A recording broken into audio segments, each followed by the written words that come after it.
अहंकार से शांति तक गीता के 3 रहस्यों ने बदल दिया जीवन। जब एक घमंडी पिता ने अपने ही इकलौते बेटे को जायदाद से बेदखल कर दिया, तब एक गरीब माली द्वारा बताए गए श्रीमद् भगवद गीता के 3 गहरे रहस्यों ने कैसे उस पिता का पूरा जीवन और उजड़ा हुआ घर बदल दिया, यह कहानी आपके रोंगटे खड़े कर देगी।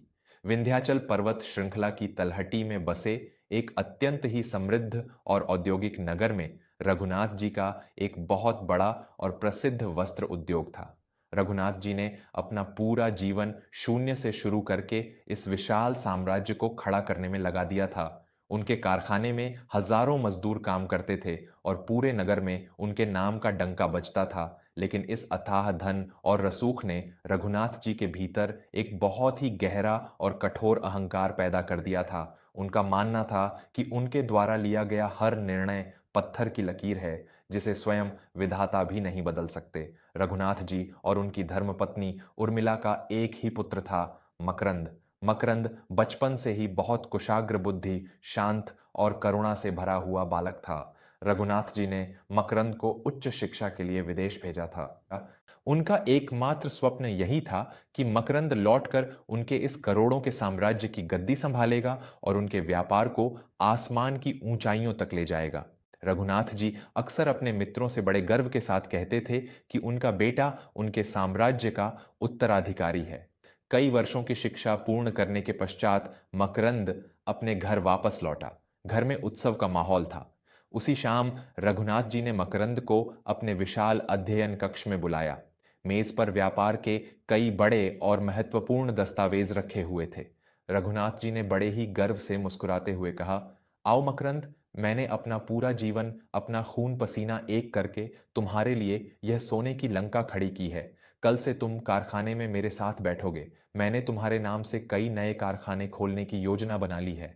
मकरंद ने बहुत ही शांत और विनम्र भाव से अपने पिता की ओर देखा। उसने एक गहरी सांस ली और हाथ जोड़ते हुए कहा, पिताजी, आपके इस अथाह परिश्रम और प्रेम के लिए मैं आजीवन आपका आरणी रहूंगा। लेकिन मैं यह व्यापार नहीं संभाल सकता। मैंने विदेश में रहकर यह अनुभव किया है कि मेरा जीवन धन कमाने के लिए नहीं बना है। मेरा स्वधर्म कुछ और है। मैं इसी राज्य के एक अत्यंत पिछड़े और आदिवासी इलाके में गरीब बच्चों के लिए एक निशुल्क विद्यालय खोलना चाहता हूं। मेरी आत्मा को वहीं शांति मिलेगी। यह सुनते ही रघुनाथ जी के पैरों तले जमीन खिसक गई। उनका सारा गर्व, सारे सपने एक ही झटके में चकनाचूर हो गए। उनका चेहरा क्रोध से लाल हो गया और उनकी आंखें अंगारे उगलने लगीं।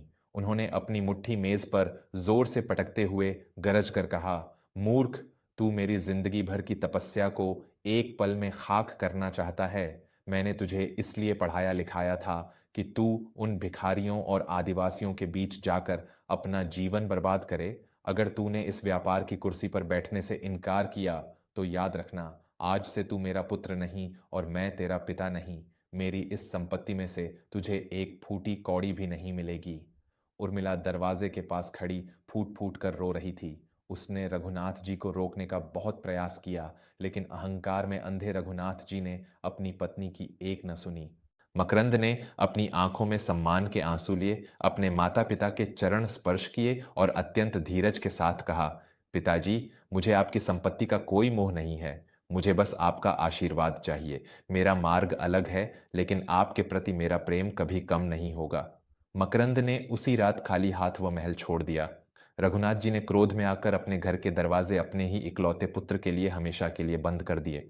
मेरे प्यारे श्रोताओं, इंसान सोचता है कि उसने जो भी धन या साम्राज्य खड़ा किया है उस पर केवल उसका अधिकार है और उसके बच्चे उसकी कठपुतलियां हैं। जब माता पिता अपने बच्चों पर अपनी महत्वाकांक्षाएं थोपने लगते हैं और उनके सपनों को अपनी दौलत के तराजू में तौलते हैं, तो वह घर उसी दिन श्मशान बन जाता है। जीवन का असली उद्देश्य केवल तिजोरियां भरना नहीं है। अगर आपके सीने में भी एक संवेदनशील हृदय धड़कता है और आप मानते हैं कि हर इंसान का अपना एक अलग धर्म और जीवन का उद्देश्य होता है, तो बिना एक पल गंवाए हमारे चैनल वर्मा स्टोरीज को पूरे सच्चे मन से अभी सब्सक्राइब करें। आपका एक सब्सक्राइब हमें यह शक्ति देता है कि हम इन गहरी और मार्मिक सच्चाइयों को समाज के कोने कोने तक पहुंचा सकें। वर्मा स्टोरीज के इस परिवार का अटूट हिस्सा बने और सच्चाई का साथ दें। मकरंद के जाने के बाद रघुनाथ जी का अहंकार और भी कठोर हो गया।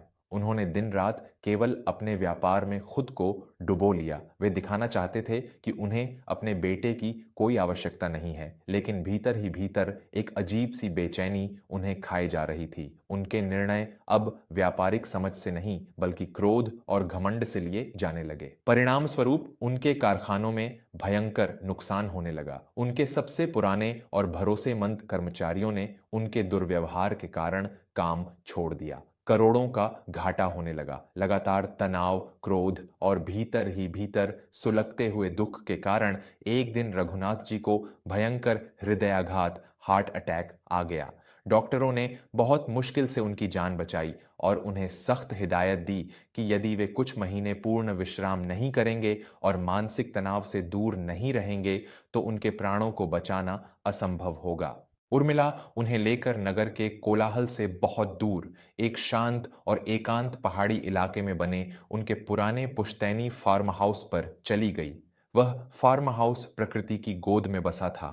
वहां एक अत्यंत ही सुंदर और विशाल बगीचा था।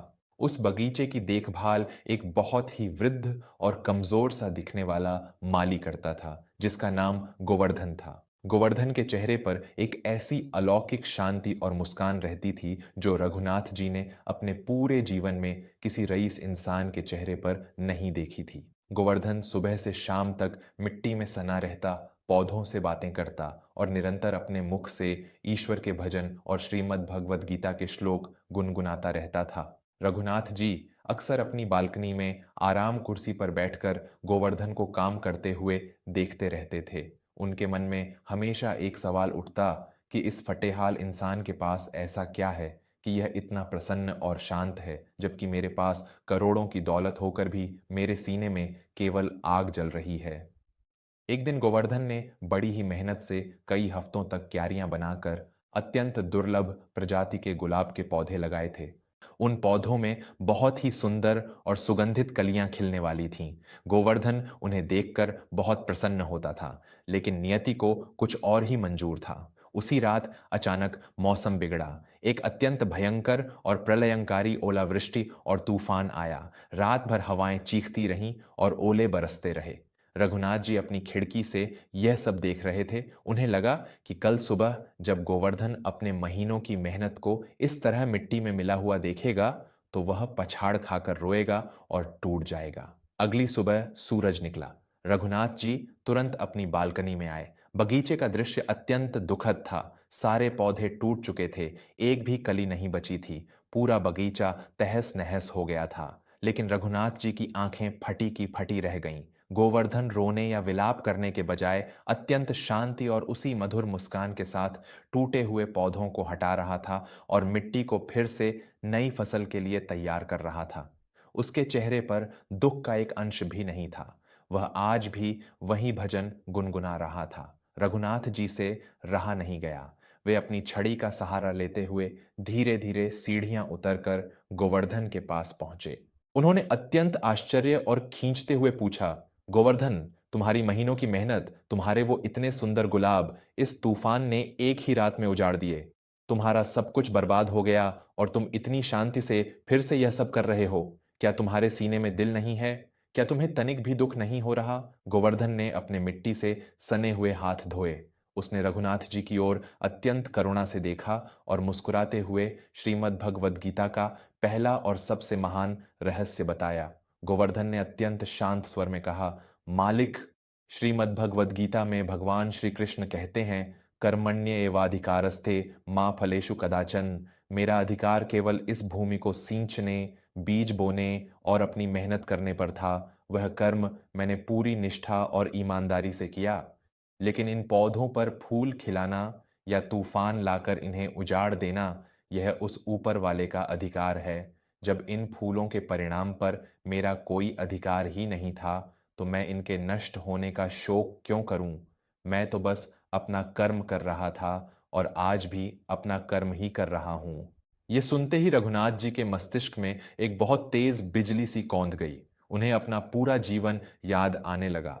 प्यारे दोस्तों, हम जीवन में जब भी कोई कर्म करते हैं तो उसे उसके परिणाम और फल से बांध देते हैं। हम बच्चों को इसलिए बड़ा करते हैं ताकि वे हमारे व्यापार को बढ़ाएं या हमारा नाम रोशन करें। जब फल हमारी इच्छा के अनुसार नहीं मिलता तो हम डिप्रेशन में चले जाते हैं, क्रोधित होते हैं और अपनों को ही दुख देते हैं। गीता का यह ज्ञान हमें सिखाता है कि फल की चिंता छोड़कर केवल अपने कर्म पर ध्यान केंद्रित करना ही जीवन की सबसे बड़ी मुक्ति है। क्या आप भी अपने हर काम को किसी स्वार्थ या फल की इच्छा से जोड़कर देखते हैं? अगर गोवर्धन के इस ज्ञान ने आपकी आत्मा को भीतर तक झकझोर दिया है और आपको जीवन का सच्चा मार्ग दिखाया है, तो अभी वर्मा स्टोरीज को पूरे दिल से सब्सक्राइब करें। आपके जीवन में धर्म और परम शांति बनी रहे, यह समझने के लिए इस चैनल को सब्सक्राइब करना सिर्फ एक बटन दबाना नहीं, बल्कि एक सच्चे विचार को अपना समर्थन देना है। वर्मा स्टोरीज को सब्सक्राइब करके हमारे इस सफर के सच्चे साथी बने। रघुनाथ जी वहीं एक पत्थर पर बैठ गए। उन्होंने गहरी सांस ली और कहा, गोवर्धन, तुमने बहुत बड़ी बात कह दी, लेकिन मैं अपने उस साम्राज्य और अपने उस पुत्र को भूल नहीं पाता जिसे मैंने अपने खून पसीने से सींचा था। जब उसने मेरी बात नहीं मानी तो मुझे लगा जैसे मेरा सब कुछ लुट गया। यह दुख मेरे सीने को फाड़े जा रहा है। गोवर्धन ने उनके पास आकर श्रीमद् भगवद गीता का दूसरा सबसे गहरा रहस्य बताया, मोह और अहंकार का त्याग। गोवर्धन ने कहा, मालिक, इंसान को उसके कर्म कभी दुख नहीं देते, उसे दुख देता है उसका मोह और उसका अहंकार। हम सोचते हैं कि जो संपत्ति हमने बनाई है वह हमारी है, जिस पुत्र को हमने जन्म दिया है उस पर हमारा मालिकाना हक है। गीता में श्री कृष्ण कहते हैं कि तुम इस संसार में खाली हाथ आए थे और खाली हाथ ही जाओगे। जो आज तुम्हारा है कल किसी और का था और परसों किसी और का हो जाएगा। आप अपने पुत्र से प्रेम नहीं करते थे मालिक, आप उससे मोह करते थे। प्रेम स्वतंत्रता देता है, जबकि मोह इंसान को जंजीरों में जकड़ना चाहता है। मैंने इस बगीचे को कभी अपना नहीं माना, मैं तो केवल इसका सेवक था। इसीलिए इसके उजड़ने पर मुझे दुख ने नहीं तोड़ा। रघुनाथ जी की आंखों से आंसू छलक पड़े। उनका वह कठोर अहंकार जो किसी के आगे नहीं झुका था, आज एक गरीब और अनपढ़ माली के इन शब्दों के सामने चकनाचूर हो गया था। उन्हें समझ आ गया था कि उन्होंने मकरंद को अपना बेटा नहीं बल्कि अपनी जागीर समझ लिया था। गोवर्धन ने अपनी आंखों में एक गहरी नमी लाते हुए गीता का तीसरा और अंतिम रहस्य बताया, आत्मा का स्वरूप और स्वधर्म का ज्ञान। गोवर्धन ने अत्यंत भावुक होकर कहा, मालिक, इस संसार में हर जीव का अपना एक अलग स्वधर्म और जीवन का उद्देश्य होता है। शरीर तो केवल एक वस्त्र है। मेरे भी दो बेटे थे जो वर्षों पहले एक महामारी में इस शरीर को त्याग कर चले गए, लेकिन आत्मा कभी नहीं मरती। मैंने उन्हें खोकर भी नहीं खोया, क्योंकि मैंने अपना कर्तव्य पूरा किया था। आपके पुत्र मकरंद का स्वधर्म व्यापार करके तिजोरियां भरना नहीं है, बल्कि समाज के अंधकार को दूर करके शिक्षा का प्रकाश फैलाना है। आप उसके पिता हैं, लेकिन उसके भाग्य और उसकी आत्मा के विधाता नहीं। जब आप उसके स्वधर्म को स्वीकार कर लेंगे और फल की इच्छा त्याग देंगे, तो आपको वह शांति मिलेगी जो इस संसार की किसी दौलत में नहीं है। रघुनाथ जी फूट फूट कर रोने लगे। वे उठे और उन्होंने उस गरीब माली गोवर्धन के चरण पकड़ लिए। उनका सारा अज्ञान, उनका सारा घमंड उन आंसुओं में बह चुका था। उन्होंने रोते हुए कहा, मुझे क्षमा कर दो ईश्वर, मैंने एक झूठी दौलत को सच मान लिया था। गीता के ज्ञान ने आज मेरी आंखें खोल दी हैं। मैं कितना बड़ा मूर्ख था जो एक जीवित और करुणा से भरे हुए बेटे को छोड़कर निर्जीव कागजों और कारखानों के मोह में जल रहा था। अगले ही दिन रघुनाथ जी ने उर्मिला को साथ लिया और बिना किसी को बताए उस दूरस्थ आदिवासी इलाके की ओर निकल पड़े। कई मील की उबड़-खाबड़ यात्रा करने के बाद वे उस स्थान पर पहुंचे। उन्होंने देखा कि एक फूस की बड़ी सी झोपड़ी के बाहर मकरंद अत्यंत ही साधारण वस्त्रों में बैठा है। उसके आसपास दर्जनों गरीब और कुपोषित बच्चे बैठे हैं, जिन्हें वह बहुत ही प्रेम और शांति के साथ पढ़ा रहा है।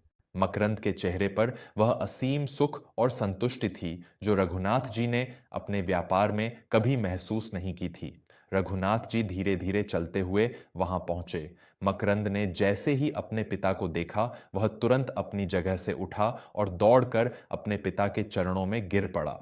रघुनाथ जी ने अपने कांपते हुए हाथों से अपने बेटे को उठाया और उसे कसकर अपने सीने से लगा लिया। दोनों पिता पुत्र फूट फूट कर रो रहे थे। रघुनाथ जी ने बिलखते हुए कहा, मुझे क्षमा कर दे मेरे बच्चे, मैं मेरे बेटे और मेरे व्यापार के मोह में अंधा हो गया था। मैंने अपने स्वार्थ के लिए तेरे स्वधर्म का अपमान किया। आज से मेरा कोई व्यापार नहीं, मेरी कोई शर्त नहीं। तू जो कर रहा है वही असली कर्म है। मैं अपनी सारी संपत्ति, अपना सारा धन तुम्हारे इस विद्यालय और इन बच्चों के भविष्य के लिए समर्पित करता हूं। मकरंद ने रोते हुए अपने पिता के आंसू पोंछे। उर्मिला भी अपने बेटे को गले लगाकर रो रही थी। उस दिन के बाद से रघुनाथ जी कभी अपने उस शहर वाले महल में नहीं लौटे। उन्होंने अपना पूरा व्यापार अपने कारखाने के पुराने और ईमानदार कर्मचारियों के एक ट्रस्ट को सौंप दिया। रघुनाथ जी ने अपना बाकी का पूरा जीवन उसी आदिवासी गांव में अपने बेटे मकरंद के साथ उन गरीब बच्चों की सेवा करने और एक भव्य विद्यालय के निर्माण में लगा दिया। अब उनके भीतर न कोई अहंकार था, न ही भविष्य की कोई चिंता। उन्होंने श्रीमद् भगवद गीता के उस निष्काम कर्म को अपने जीवन में उतार लिया था, जहां कार्य ही पूजा है और फल की कोई लालसा नहीं। उन्हें वह परम शांति मिल चुकी थी जिसे वे अपनी पूरी जिंदगी दौलत के अंबार में ढूंढते रहे थे। दोस्तों, श्रीमद् भगवद गीता केवल एक धार्मिक पुस्तक नहीं है, बल्कि यह जीवन जीने की सबसे महान और संपूर्ण कला है। जो इंसान अपने अहंकार को त्याग कर मोह के बंधनों से मुक्त होकर केवल अपने निस्वार्थ कर्म पर ध्यान देता है, साक्षात भगवान श्री कृष्ण उसी के हृदय के सारथी बन जाते हैं। दौलत और सत्ता एक दिन नष्ट हो जाएंगे, लेकिन जो कर्म आप बिना किसी स्वार्थ के करते हैं, वह युगों युगों तक इस ब्रह्मांड में जीवित रहता है। अगर रघुनाथ जी के अहंकार टूटने और श्रीमद् भगवद गीता के इन तीन गहरे रहस्यों ने आपके हृदय को छुआ है और आपकी आंखों में जीवन के प्रति एक नई दृष्टि जगाई है, तो कृपया जाने से पहले हमारे चैनल वर्मा स्टोरीज को जरूर सब्सक्राइब करें। आपका एक सब्सक्राइब हमें ऐसी ही मार्मिक, सत्य और जीवन को सही दिशा दिखाने वाली कहानियां आप तक पहुंचाने का अटूट हौसला देता है। हमेशा याद रखें, कर्म ही धर्म है और मोह ही विनाश का कारण है। वर्मा स्टोरीज को सब्सक्राइब करें, इस परिवार का एक अटूट हिस्सा बने और हमेशा निस्वार्थ भाव से अपने मार्ग पर चलें। जय श्री कृष्ण। धन्यवाद।